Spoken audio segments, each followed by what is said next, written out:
औरत और सपने। उमेश और रीटा की शादी के 10 साल बाद उन्हें बेटी होती है। रीटा, तुमने मुझे जिंदगी की बहुत बड़ी खुशी दी है। तुम भी ना। ये सब भगवान की कृपा है। बस हमारी बेटी बड़ी होकर कुछ अच्छा करे। रीटा की सास बिंदिया ये खबर सुनकर गांव से चली आती है। हम अब से यहीं रहेंगे, दादी पोती साथ में खेलेंगे। अपनी पोती का नामकरण भी हम ही करेंगे। आज से हमारी गुड़िया का नाम होगा सना। आओ मेरी गुड़िया, दादी के साथ खेलोगी ना। वक्त गुजरने लगता है। सना बड़ी होने लगती है। अब सना 10 साल की हो गई है। दादी पोती एक साथ एक ही कमरे में सोते हैं। एक रोज सना आधी रात को घबराकर उठ जाती है। अरे क्या हुआ मेरी बच्ची, तू इतनी घबरा क्यों रही है? दादी, मैंने एक औरत को देखा जो मेरे बेड के नीचे से निकलकर मेरे ऊपर आकर बैठ गई और मुझसे कुछ कहना चाह रही है। अरे बिटिया, मैं हूँ ना तेरे साथ। देख देख, तेरे बेड के नीचे कुछ भी नहीं है। मेरी बच्ची आराम से सो जा। अगले दिन फिर वही सब होता है। फिर सना सपना देखकर उठ जाती है। दादी, सपने में फिर मैंने उसी औरत को देखा। वो फिर उसी तरह मेरे बेड के नीचे से मेरे ऊपर आकर बैठ गई है और मुझसे यहाँ से जाने को कह रही है। कौन हो सकती है और कोई तेरे सपने में क्यों आएगा? अच्छा बेटी, वो दिखने में कैसी है, तू बता सकती है? हाँ दादी, बड़ी बड़ी आंखें, गोल चेहरा, लंबे बाल, मोटे मोटे गाल, पतली दुबली, मानो जैसी कोई मॉडल हो। क्या? ये तो नीता है, लेकिन उसका तेरे सपने में आने का क्या मतलब है? दादी, ये नीता कौन है? अब कुछ नहीं मेरी बच्ची, तू सो जा। हाँ, अब बिंदिया की डर के मारे हालत खराब हो जाती है। वो रात भर सो नहीं पाती। अगली सुबह बिंदिया सारी बातें उमेश से कहती है। उमेश, वो वापस आ गई है।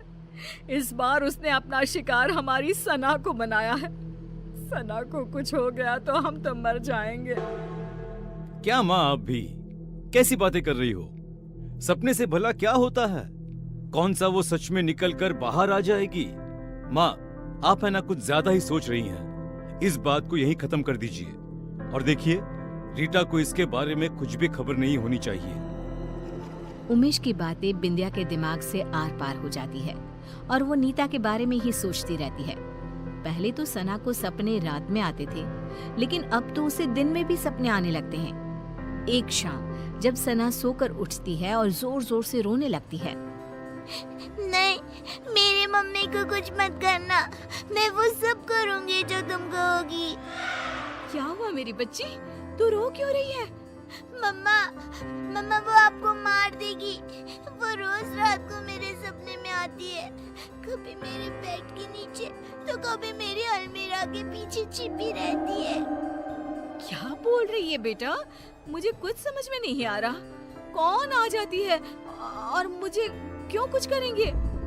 मम्मा, एक औरत मेरे सपने में आती है, मेरे बेड के नीचे से निकलकर मेरे ऊपर आकर बैठ जाती है और कहती है ये उसका घर है, वो आपको मार देगी क्योंकि आपने उसकी जगह छीन ली है इस घर में। बेटा, ऐसा कुछ नहीं है और सपने ना सच नहीं होते। आपकी मम्मा को कोई नहीं मार सकता।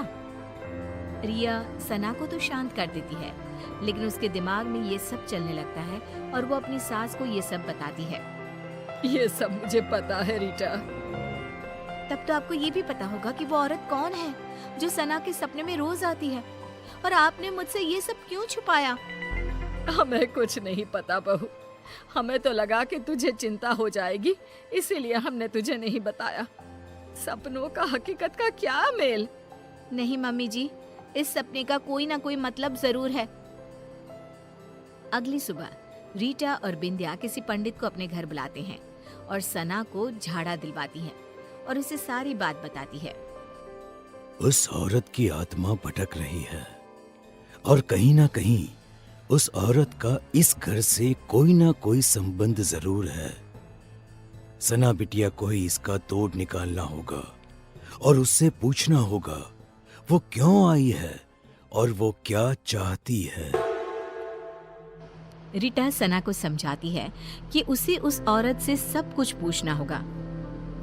जब सब सो जाते हैं और सना को सपने दिखने शुरू हो जाते हैं, तब वो देखती है कि अलमीरा के पीछे से वही औरत झांक रही है और पंखे के ऊपर आकर बैठ गई है और वो सना को दिख रही है। सना उठकर बैठ जाती है। तभी वो औरत उसका गला दबाने लगती है और कहती है, बोला था ना, निकल जाओ इस घर से, ये घर मेरा है, नहीं गई तो दोनों माँ बेटी मरोगे मेरे हाथ से। कौन हो तुम? मुझसे और मेरी मम्मा से तुम्हारी क्या दुश्मनी है? इतने में ही सना डर से उठ जाती है और रोने लगती है। रीटा और बिंदिया उसके पास बैठी होती हैं। बेटा, तूने उससे पूछा या नहीं?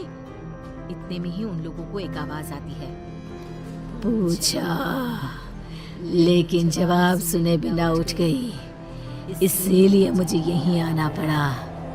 जोरों की हवा चलने लगती है, कमरे का सारा सामान गिरने लगता है और एक औरत सबके सामने आकर खड़ी हो जाती है। तुम कौन हो? बिंदिया, तू नहीं जानती मैं कौन हूँ? तू बताएगी इन लोगों को या मैं बताऊं? ये नीता है, एक मॉडल। उमेश और नीता एक दूसरे से प्यार करते थे और शादी करना चाहते थे, लेकिन हमने इन दोनों की शादी नहीं होने दी। हमें नाचने वाली बहू नहीं चाहिए थी, इसीलिए हमने उमेश से भी झूठ कह दिया कि नीता उसे धोखा देकर किसी और के साथ भाग गई है और उमेश की शादी तुमसे करवा दी। ये सब के पीछे तुम थी ना माँ? आपको पता था ना माँ कि मैं नीता के बिना नहीं रह सकता। ऐसा क्यों किया माँ तुमने? क्यों? मुझे लगा उमेश ने मुझे धोखा दिया है, इसलिए मैंने अपनी जान दे दी और अब उसकी बेटी के सपने में आकर रीटा और सना को इस घर से निकलवाना चाहती थी, ताकि उमेश को ये एहसास हो सके कि किसी अपने का दूर जाना कैसा होता है। तुम्हारी गुनहगार तो मैं हूँ नीता, तुम मुझे मार दो और अपना बदला पूरा कर लो। मुझे माफ कर दो नीता, मैंने माँ की बातों पर भरोसा कर लिया और एक बार भी तुम्हारा पता लगाना जरूरी नहीं समझा। मुझे माफ कर दो। नहीं, अब मुझे किसी से कोई शिकवा नहीं है। जिससे मैंने प्यार किया वो आज भी मेरा है। ये जानकर ही मुझे शांति मिल गई। बिंदिया का मन ग्लानि से भर जाता है और वो खुद की जान ले लेती है। ये क्या कर दिया माँ तुमने? क्या कर दिया? एक बेकसूर की जिंदगी खत्म कर दी मैंने। अब मुझे जीने का कोई हक नहीं बचा। हमें माफ कर देना नीता। बिंदिया की मौत हो जाती है और नीता की आत्मा को शांति मिल जाती है। उमेश नीता को अपनी पहली पत्नी का दर्जा देकर उसकी तस्वीर अपने घर में लगवा देता है और सना और रीटा के साथ खुशी खुशी जीने लगता है।